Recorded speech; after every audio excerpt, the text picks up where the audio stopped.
ഇപ്പത്തെ ട്രെൻഡ് എങ്ങനെയാണ് അത് പറയാം. തോൽക്കല്ല രസമില്ല, അടിയാവും. അൻപർ തോറ്റാൽ ലീഗരും അടിക്കും, കോൺഗ്രസുകാരും അടിക്കും. എന്താണ് ഇവരെങ്കിൽ ചെയ്യാൻ പോകുന്ന വികസനങ്ങൾ? വികസനം മാത്രം എല്ലാ മേഖലയും തകർന്നു കിടക്കും. ആരോഗ്യം, വിദ്യാഭ്യാസം, ട്രാൻസ്പോർട്ടും, അതുപോലെ തൊഴിൽ മേഖലയും എല്ലാം മോശമാണ്. എല്ലാം മാറ്റിയെടുക്കണം.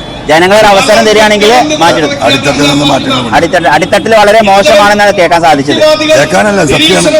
നിങ്ങൾ നടന്നു നോക്കിയാൽ കാണും. കേൾവി മാത്രമുണ്ട്, കണ്ണിൽ കാണാം. എന്തായാലും എല്ലാവിധ വിജയാശംസകളും നേരുന്നു. വോട്ടുണ്ടോ? മലപ്പുറം ജില്ല പള്ളിക്കൽ രണ്ട് വോട്ടുണ്ടോ? രണ്ട് വോട്ടുണ്ട്. പറയാൻ പറ്റൂല. അതിന് രണ്ട് വോട്ട് എങ്ങനെ പറ്റും? ഒരാൾക്ക് പറ്റുമോ? ബേപ്പൂർ മണ്ഡലം എന്തായാലും ജയിക്കും. 14,000 വോട്ട് ജയിച്ചാൽ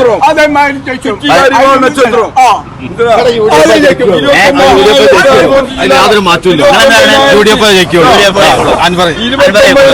ജില്ലാ വോട്ടിനെ ജയിച്ച് അതിപ്രാവശ്യം 40,000 വോട്ട് അൻപറിനെ തോൽപ്പി നെൽമൂർക്കൊണ്ട് പോകുന്നു. ആവശ്യമില്ല, വ്യക്തിമീനുള്ള ആവശ്യമില്ല. ഈ പ്രാവശ്യം വികസന നായകനായ എല്ലാവിധ അനീതികൾക്കും ശബ്ദിക്കുന്ന PV അൻവർ വമ്പിച്ച ഭൂരിപക്ഷത്തിന് ബേപ്പൂരിൽ നിന്ന് യുവാക്കളും സ്ത്രീകളും നാട്ടുകാരും ഒന്നിച്ച് ഈ കുത്തകളെ തകർക്കുമെന്നും അൻവർ വിജയിക്കുമെന്നാണ് ഞങ്ങൾ വിശ്വാസം. വോട്ട് ആർക്കാ പ്രാവശ്യം? എന്റെ വോട്ട് റിയാസിനാണ്. ഓക്കെ ശരി ആയിക്കോട്ടെ. നമ്മൾ ആദ്യം അങ്ങനെ തുടർന്ന് പോകുന്നതാണ്. അപ്പൊ തുടർന്ന് പോകുന്നതിൽ മാറ്റം വരുന്നില്ല. അപ്പൊ നിങ്ങൾക്ക് മാറി ചിന്തിക്കാൻ ആഗ്രഹിക്കണില്ല? ചിന്തിക്കാൻ ഇപ്പോഴത്തെ ഈ സാഹചര്യത്തിലില്ല. എന്താ പറയാ, തെറ്റ് കാണുന്നിടത്ത് പ്രതികരിച്ചതുകൊണ്ടാണല്ലോ ഓല പാർട്ടിയിൽ നിന്ന് അങ്ങനെ പുറത്തായത്. അപ്പൊ തെറ്റ് എവിടെ കണ്ടാലും പ്രതികരിക്കുന്ന 100% നമുക്ക് ഉറപ്പും കൂടാണ് അൻവർക്കനെ പറ്റിയിട്ട്. അപ്പൊ എന്തായാലും ഞങ്ങളെ വോട്ട് അൻവർക്കൊക്കെ. ഇത് പരമ്പരാഗതമായി 45 വർഷത്തോളം CPM-ന്റെ കൈപ്പിടിയിലുള്ള മണ്ഡലമാണ്. എന്തായാലും ഞങ്ങൾ 100 വോട്ടിന് ജയിച്ചാൽ അത് ഞങ്ങളുടെ വിജയം. പക്ഷെ ഞങ്ങൾ പ്രതീക്ഷ വെക്കുന്നത്, ഞങ്ങൾ ഉറപ്പിച്ച് പറയുന്നത് ഏതാണ്ട് 5000-ന് മുകളിൽ വോട്ടിന് ഈ CPM-ന്റെ കോട്ട ഞങ്ങൾ പിടിച്ചെടുക്കും. അതാണ് നമ്മളെ പ്രവർത്തികളൊക്കെ എന്തൊക്കെ കൈയിട്ടാമാരൊക്കെ അത്ര തന്നെ ഉള്ളു അങ്ങനെ ഉദ്ദേശിക്കുന്നത്. ഓക്കെ, നന്ദി. എന്തായാലും ജനങ്ങളെ നിങ്ങളുടെ കയ്യിലാണ് വോട്ട്, അതും സഹോദരിമാരുടെ കയ്യിലല്ലേ? അവരാണ് തീരുമാനിക്കല്ലേ? 100% ഉറപ്പാണ്. ഞാൻ എപ്പോഴും അള്ളാഹുവിനോട് പ്രാർത്ഥിക്കുന്നുണ്ട്. 9 വോട്ടുണ്ട്, 9 വോട്ട് വനക്കാം. അടിപൊളി. അങ്ങനെ നിങ്ങളുടെ വീട്ടിൽ എത്ര വോട്ടുണ്ട്? 4 അൻവറിനാണ്. നിങ്ങളതോ? 3 നിങ്ങളത്? 2 നിങ്ങളതോ? 2 നമ്മൾ 8 8 വോട്ട്. 8 നിങ്ങൾക്ക് 2 വോട്ട്. നിങ്ങളതോ? 3. അപ്പൊ അതൊക്കെ UDF-ന് വോട്ട് കൊടുക്കുന്ന ആൾക്കാരാ. നിങ്ങളോ? 4 ആളുണ്ട്. നിങ്ങളുടെ വോട്ട്? നിങ്ങളെ വോട്ടോ? 4 ആള്. 6 ആള്. എത്ര വോട്ടാ അൻവറിന്? 6 അൻവർക്കാക്കാം.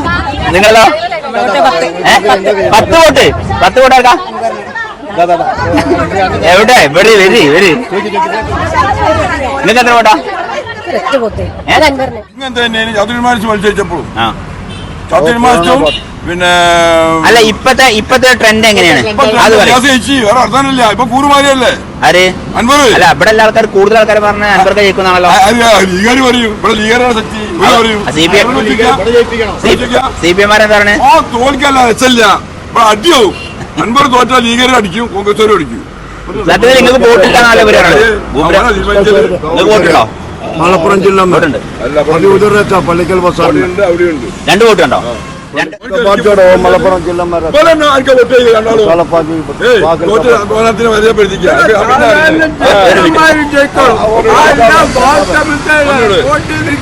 അല്ല, പൊതുവെ എന്താ കാരണം എന്താണ്? ഇവിടെ പാർട്ടി വന്നാലും ഇവിടെ ഗ്യാസ് പിടിച്ച് തിന്നമ്മച്ചാലും ആരുടെ കൈപ്പറ്റി തിന്നമ്മച്ചി എല്ലാ വാർഡിലും ഇവിടെ മെസ്സേജ് ജയിച്ചാലും ഒന്നും കിട്ടൂല. ഇവിടെ ബേപ്പൂർ മണ്ഡലം എന്തായാലും ജയിക്കും. 14,000 വോട്ട് ജയിച്ചാൽ അതേമാതിരി ജയിക്കും. യാതൊരു മാറ്റമില്ല. ജില്ലാ വോട്ടിനെ ജയിച്ച് അതിപ്രാവശ്യം 40,000 വോട്ട് അൻപറിനെ തോൽപ്പി നെൽമൂർക്കൊണ്ട് പോകുന്നു. ആവശ്യമില്ല, വ്യക്തിമീനുള്ള ആവശ്യമില്ല. റിയാസ് കൊടുത്താരാണ് എറണാകുളത്തേനല്ലേ? അല്ല, ശരിക്കും എടുത്താരല്ല ഉണ്ട്. പിന്നെ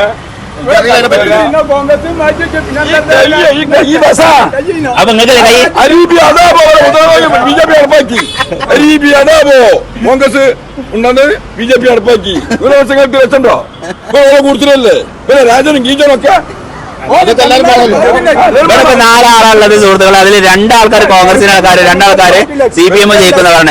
ജനങ്ങളായ നിങ്ങൾ തീരുമാനിക്കും. നെൽമൂര് നേരെ പിന്നെ മമതന്റെ പാർട്ടി ഉണ്ടാക്കി, അതിനവിടെ ഇവിടെ ഓടിച്ച്, പിന്നെ അവസാനം നമ്മളിന്ന് മാറിയാണ്ട് ഒച്ചക്ക് നിന്ന് പിന്നെ അവസാനം നിന്നു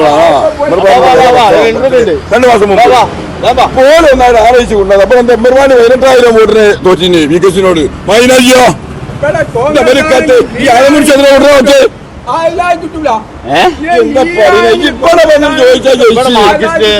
ബേപ്പൂർ അസംബ്ലി മണ്ഡലം കടലണ്ടി, രാമേട്ട, ഫറോക്ക്, ബേപ്പൂർ ഒക്കെ പെടും. 6 പഞ്ചായത്ത് പെടും. ഫറോക്ക് മുനിസിപ്പാലിറ്റി അവിടെ മുനിസിപ്പാലിറ്റി അല്ല, ആണ് സ്ത്രീകളധികം പോയിട്ട് ബേപ്പൂർ മണ്ഡലത്തില് ഒരുപാട് ആൾക്കാർ ഇരുന്നല്ലോ.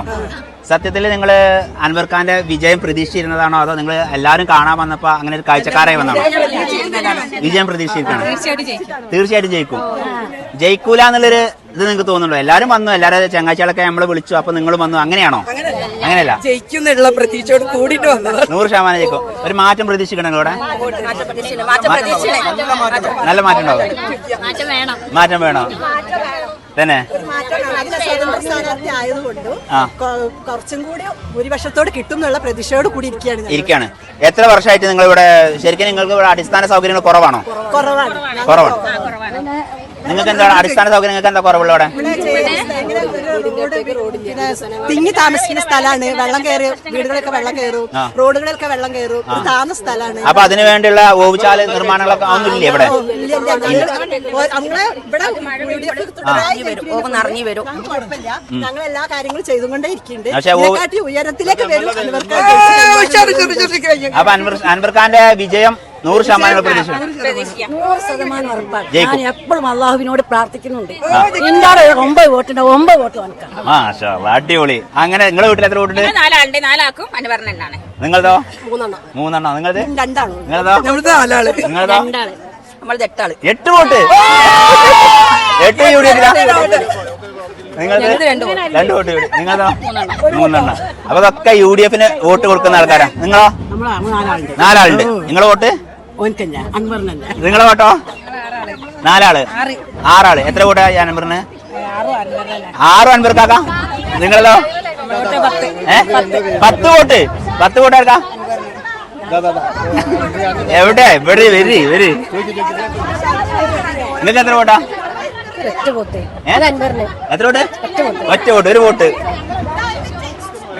ഒരു മിനിറ്റ്.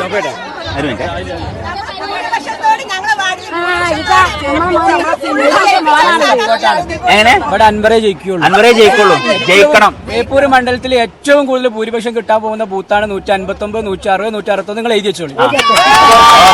പിന്നെ നമ്മള് ശരാശരി ഇപ്പൊ നിങ്ങളൊരു കാഴ്ചപ്പാടില് ഈ മണ്ഡലത്തില് എത്ര വോട്ടിന്റെ ഭൂരിപക്ഷത്തിൽ ജയിക്കാൻ സാധ്യതയുണ്ട്? ഇത് പരമ്പരാഗതമായി 45 വർഷത്തോളം CPM കൈപ്പിടിയിലുള്ള മണ്ഡലമാണ്. എന്തായാലും ഞങ്ങൾ 100 വോട്ടിന് ജയിച്ചാൽ അത് ഞങ്ങളുടെ വിജയം. പക്ഷെ ഞങ്ങൾ പ്രതീക്ഷ വെക്കുന്നത്, ഞങ്ങൾ ഉറപ്പിച്ച് പറയുന്നത് ഏതാണ്ട് 5000-ന് മുകളിൽ വോട്ടിന് ഈ CPM കോട്ട ഞങ്ങൾ പിടിച്ചെടുക്കും. 45 വർഷത്തെ ആ ഒരു കുത്തക ഭരണം മാറും എന്നൊരു വിശ്വാസം നിങ്ങൾക്കുണ്ടോ? യാതൊരു സംശയമില്ല.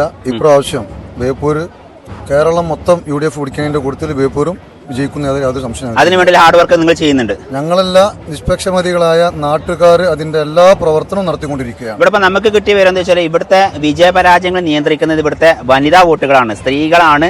ഇവിടെ ഈ വോട്ട് ആര് ജയിക്കണം ആര് തോൽക്കണം എന്ന് തീരുമാനിക്കുന്നത് ബേപ്പൂരിലെ മഹിളകളാണെന്നാണ് കേട്ടത്. 90% അത് ശരിയാണെങ്കിൽ ഇപ്രാവശ്യം ബേപ്പൂരിലെ യുവാക്കളായ സ്പോർട്സ് പ്രേമികളായ ആളുകളായിരിക്കും ഇപ്രാവശ്യം ഇവിടെയുള്ള CPM പരാജയപ്പെടുത്തുന്നത്. ഇവിടെ ശരിക്കും ടൗൺ ഏരിയകളിലൊക്കെ അത്യാവശ്യം വികസനം കാണുന്നുണ്ട്. എന്തുകൊണ്ട് ഗ്രാമങ്ങളിലേക്ക് ആ ഒരു വികസനം കാണുന്നില്ല? ഈ വികസനം ഇവിടുത്തെ ഗൾഫ് മലയാളികൾ ഉണ്ടാക്കിയ വികസനം എന്നല്ലാതെ ഒരു സർക്കാർ സംവിധാനത്തിൽ ഒരു MLA എന്നുള്ള നിലക്ക് ഒരു വികസനം ബേപ്പൂർ നടത്തിയിട്ടില്ല. ശരിക്കും ഇപ്പൊ അദ്ദേഹം ഒരു പൊതുമരാമത്ത് മന്ത്രി വരെ കിട്ടിയതാണ് അല്ലെ? ഒരു ടൂറിസം മന്ത്രി. അങ്ങനെ ടൂറിസപരമായിട്ടും ഈ ഒരു മന്ത്രിയുടെ ആ ഒരു ഫണ്ട് കുറച്ച് കൂടുതലുണ്ടാവുമല്ലോ. അങ്ങനെ ആകുമ്പോൾ കുറച്ച് കൂടുതൽ വികസനം നടക്കേണ്ടതല്ലേ? ഇവിടെ വികസനം അനേകം നടക്കേണ്ടതായിരുന്നു. പൊതുമരാമത്ത് മന്ത്രി ഇവിടെ ആദ്യമായിട്ടല്ല, ഇതിന്റെ മുന്നേ ഉണ്ടായിട്ടുണ്ട്. ചീഫ് വിപ്പ് ഉണ്ടായിട്ടുണ്ട്. പിന്നെ വ്യവസായ വകുപ്പ് മന്ത്രി ഉണ്ടായിട്ടുണ്ട്. വ്യവസായ വകുപ്പ് മന്ത്രി ഉണ്ടായതിന്റെ കാരണമാണ് 33 ഏക്കർ സ്ഥലം സ്റ്റീൽ കോംപ്ലക്സ് അടക്കം എല്ലാ സ്ഥാപനങ്ങളും പൂട്ടി, വ്യവസായ സ്ഥാപനങ്ങളും പൂട്ടി. അതിൽ ബാക്കി ഉണ്ടായിരുന്നത് ഫറൂഖ് സ്റ്റീൽ മാത്രമായിരുന്നു. അതും പൂട്ടി എന്ന് മാത്രമല്ല 33 ഏക്കർ സ്ഥലം വെറും 35 കോടി ഉറുപ്പ്യക്ക് പ്രൈവറ്റ് സ്ഥാപനത്തിന് വിറ്റു. അതിന്റെ പ്രവൃത്തി ഇപ്പോൾ നടന്നുകൊണ്ടിരിക്കുകയാണ്. അപ്പൊ ഈ നേട്ടമാണ് 45 വർഷം കൊണ്ട് ഇവിടെ ഉണ്ടായത്. എല്ലാ വ്യവസായ സ്ഥാപനവും പൂട്ടി. പിന്നെ മറ്റൊന്നെന്ന് പറഞ്ഞിട്ടുണ്ടെങ്കിൽ 3 കോടി രൂപ മുടക്കിയിട്ടാണ് ഇവിടെ ഒരു റോപ്പ് വേ സ്ഥാപിക്കപ്പെട്ടത്. ആ റോപ്പ് വേ സ്ഥാപിച്ചു. ഒരു മാസം കഴിഞ്ഞ് കുത്തകളായ ആളുകൾക്ക് കൊടുത്തു. 400-500 രൂപ ടിക്കറ്റ് ചാർജ് വെച്ചു. റോപ്പ് വേ നടക്കിൽ ഒരു സ്ത്രീ കുടുങ്ങി. സ്ത്രീ അബോധാവസ്ഥയിലായി. ഇപ്പോൾ റോപ്പ് വേ എന്തായിട്ടുണ്ട്? 100% അതിന്റെ പ്രവർത്തനം സ്തംഭിച്ചിരിക്കുകയാണ്. 3 കോടി രൂപ ചെലവിലാണ് നിർമ്മിക്കപ്പെട്ടത്. തൊട്ടപ്പുറത്ത് മന്ത്രിമന്ദിരം പണിതിട്ടുണ്ട്. 4.5 കോടി രൂപയാണ്. ഇപ്പുറത്ത് 23 കോടി രൂപ ഇറക്കിയിട്ട് പിന്നെ മിനി സിവിൽ സ്റ്റേഷൻ ഉണ്ടാക്കിയിട്ടുണ്ട്. അതുപോലെ തന്നെ ഹോസ്പിറ്റലിന് ബിൽഡിംഗ്. ഇതെല്ലാം മുടങ്ങിക്കിടക്കുകയാണ്. 20 കോടി 10 കോടി അല്ലെങ്കിൽ 15 കോടി തീരേണ്ട ഓരോ പ്രവൃത്തികൾക്കും 50, 60, 100, 90 കോടി രൂപ വെച്ചുകൊണ്ട് വമ്പൻ അഴിമതി നടത്തിക്കൊണ്ടാണ് ഇതെല്ലാം പ്രവൃത്തികൾ പൂർത്തീകരിച്ചത്. എന്നാലോ കോഡൌൺ ആക്കി മാറ്റി എന്നല്ലാതെ ഒരു പ്രവൃത്തികളും അവിടെ നടക്കുന്നില്ലാണ് ഇതിന്റെ യാഥാർത്ഥ്യം. അതുകൊണ്ട് നിങ്ങളെ ബേപ്പൂരിന്റെ മക്കള് ഇപ്രാവശ്യം മാറ്റം ചിന്തിക്കും. 100% 10 വർഷം മുന്നേ ആഗ്രഹിച്ച മാറ്റം ഇപ്രാവശ്യം വികസന നായകനായ എല്ലാവിധ അനീതികൾക്കും ശബ്ദിക്കുന്ന PV അൻവർ വമ്പിച്ച ഭൂരിപക്ഷത്തിന് ബേപ്പൂരിൽ നിന്ന് യുവാക്കളും സ്ത്രീകളും നാട്ടുകാരും ഒന്നിച്ച് ഈ കുത്തകളെ തകർക്കുമെന്നും അൻവർ വിജയിക്കുമെന്നാണ് ഞങ്ങൾ വിശ്വാസം. അൻവർക്ക വരികയാണെന്നുണ്ടെങ്കിൽ ഞാൻ ബേപ്പൂരിന്റെ മക്കളോട് പറഞ്ഞത്, അൻവർക്ക നിങ്ങളെ നാട്ടിനെ കിട്ടുകയാണെങ്കിൽ അത് നിങ്ങളൊരു സൗഭാഗ്യമാണ്. കാരണം ചോദിച്ചു കഴിഞ്ഞാൽ ഏത് നിമിഷം എപ്പോൾ വേണമെങ്കിലും ചെല്ലാം. അതേപോലെ തന്നെ അൻവർക്ക വരികയാണെന്നുണ്ടെങ്കിൽ നിങ്ങൾക്ക് ഈ ഒരു മണ്ഡലത്തിന് ഒരു ഓഫീസ് ഉണ്ടാവും. ആ ഓഫീസ് സമുച്ചയത്തിൽ നിങ്ങൾക്ക് ഏത് നിമിഷം ഈ അൻവർക്ക ഏതെങ്കിലും പ്രോഗ്രാമിനോ മറ്റോ പോവുകയാണെങ്കിൽ ആ ഓഫീസിൽ ചെന്നിട്ട് നിങ്ങൾക്ക് നിങ്ങളുടെ പരാതികളും കംപ്ലയിൻറ്റുകളും അവിടെ ചെന്നിട്ട് പറയാനും അത് കേൾക്കാനും അതിന് റിപ്ലൈ തരാനും പറ്റുന്ന ഒരു MLA ആണ്. അത്രയും നിങ്ങൾക്ക് ഞാൻ ഗ്യാരണ്ടി തരാം. നിങ്ങൾക്ക് ഒരിക്കലും നഷ്ടമില്ല. നിങ്ങളുടെ വോട്ട് എന്ന് പറഞ്ഞു കഴിഞ്ഞാൽ അത് നിങ്ങൾക്ക് ഒരിക്കലും നഷ്ടമാവില്ല. കിട്ടാക്കനിയായ ഒരു MLA ആവില്ല അൻവർക്ക. നിങ്ങൾക്ക് എപ്പോഴും ഏത് നിമിഷവും നിങ്ങളുടെ വീട്ടിലെ ഒരു ബ്രദറിനെ പോലെ കയറി ചെല്ലാൻ പറ്റുന്ന ഒരു ഉറ്റ സഹോദരനായി അൻവർക്കയെ നിങ്ങൾക്ക് കിട്ടും. അതുകൊണ്ട് എനിക്ക് ബേപ്പൂരിന്റെ മക്കളോട് പറയാനുള്ളത്, നിങ്ങളുടെ ഈ പ്രാവശ്യത്തെ വോട്ട് അത് നിങ്ങൾ അൻവർക്കാക്ക് കൊടുക്കുക. അത് നിങ്ങൾ രാഷ്ട്രീയം നോക്കണ്ട. ഈ ഒരു സമയത്ത് നിങ്ങൾ രാഷ്ട്രീയത്തിന് അതീതമായി ഒരു അവസരം കൊടുത്ത് നോക്കും. നമ്മളൊരാൾക്കൊരു അവസരം കൊടുക്കാതെ നമ്മളെങ്ങനെയാണ് അയാൾ അങ്ങനെയാവും ഇങ്ങനെയാവും നമുക്ക് വിധി എഴുതാൻ പറ്റില്ലല്ലോ. അപ്പോൾ നിങ്ങളൊരു അവസരം കൊടുത്ത് നോക്ക്. ഓടാൻ അറിയുന്നവനെ നമ്മൾ ഓടിച്ച് നോക്കണം. എന്നാലേ അദ്ദേഹം ജയിക്കോ ഇല്ലയെന്ന് നമുക്ക് പറയാൻ പറ്റുള്ളൂ. നമ്മൾ ഓടാതെ അവനെ ഓടാൻ അറിയില്ല എന്ന് പറഞ്ഞു കഴിഞ്ഞാൽ കാര്യം നടക്കില്ല. നിങ്ങളൊരു അവസരം കൊടുക്കുക. എന്നതിന് ശേഷം അദ്ദേഹം മാറ്റം വരുത്തുന്നുണ്ടോ ഇല്ല എന്നുള്ളത്. അദ്ദേഹം നിലമ്പൂരിലായിരുന്നു. എൻ്റെ തൊട്ടടുത്ത മണ്ഡലമാണ്. ഞാൻ വണ്ടൂർക്കാരനാണ്. നിലമ്പൂർ ഗവൺമെൻറ് ഹോസ്പിറ്റലിലേക്ക് ഒരുപാട് മാറ്റം വരുത്തി. അവിടെ ഒരു ജനറേറ്ററിൻ്റെ പ്രശ്നം വന്നപ്പോൾ അദ്ദേഹം ജയിച്ച ഉടനെ തന്നെ അദ്ദേഹത്തിൻ്റെ ഫണ്ടിൽ നിന്ന് 5 ലക്ഷം രൂപ കൊടുത്ത് ജനറേറ്റർ അദ്ദേഹം അങ്ങനെ പാസ്സാക്കി കൊടുത്തതാണ്. അങ്ങനെ വ്യക്തിപരമായിട്ടും അതുപോലെ പിന്നെ അദ്ദേഹത്തിൻ്റെ ഒരുപാട് ഫ്രണ്ട്സ്, ബിസിനസ് ഫ്രണ്ട്സും അങ്ങനെയൊക്കെ പല നിലക്കും എവിടെയാണോ സഹായം എത്തിക്കേണ്ടത് ആ രീതിയിൽ അദ്ദേഹം സഹായം എത്തിക്കും. സർക്കാരിൻ്റെ സഹായത്തിനപ്പുറം മറ്റുള്ള സഹായം കൂടി എത്തിക്കാൻ പറ്റുന്ന ഒരു പ്രതിനിധിയാണ്. നിങ്ങൾക്ക് എൻ്റെ ശബ്ദം കേൾക്കുന്ന നിങ്ങൾ ആരായാലും ശരി ഇപ്രാവശ്യം ഒരു അവസരം കൊടുത്തു നോക്കി. എന്തായാലും അദ്ദേഹം നിങ്ങൾക്ക് ഒരിക്കലും നഷ്ടം വരില്ല എന്നാണ് എനിക്ക് പറയാം. ഞാനിപ്പോൾ ഒരു വികസന ഒരു ചലഞ്ചിങ് ഒരു മിനിസ്റ്റർ അല്ലെങ്കിൽ ഒരു കേരളത്തിലൊരു മിനിസ്റ്റർ അല്ലെങ്കിൽ ഭരണ കക്ഷിയിലെ ഒരു MLA അയാൾക്കൊരു ചലഞ്ച് ചെയ്യുക. ജീവിതത്തിൽ ഒരു എന്തൊക്കെ ചെയ്യുക. നമ്മൾ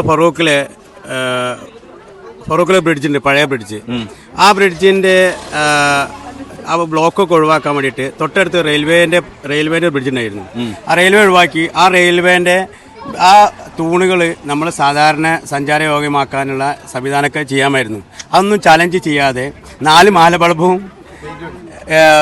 മഴയത്ത് ഒലിച്ചു പോകുന്ന പെയിന്റും അടിച്ച് ആളുകളെ വഞ്ചിച്ചെന്നേ പറയാൻ പറ്റുള്ളൂ. അല്ല, ഞാനൊന്ന് കേട്ടു. ഞാൻ ഇവിടെ നിങ്ങളോട് ചോദിക്കണം എന്ന് കേട്ടിരിക്കാൻ. ഇവിടെ ഒരു ഓവർ ബ്രിഡ്ജിന്റെ വർക്ക് നടക്കുന്നുണ്ടല്ലോ, സ്റ്റേറ്റ് ചെറുവണ്ണൂർ അല്ലേ?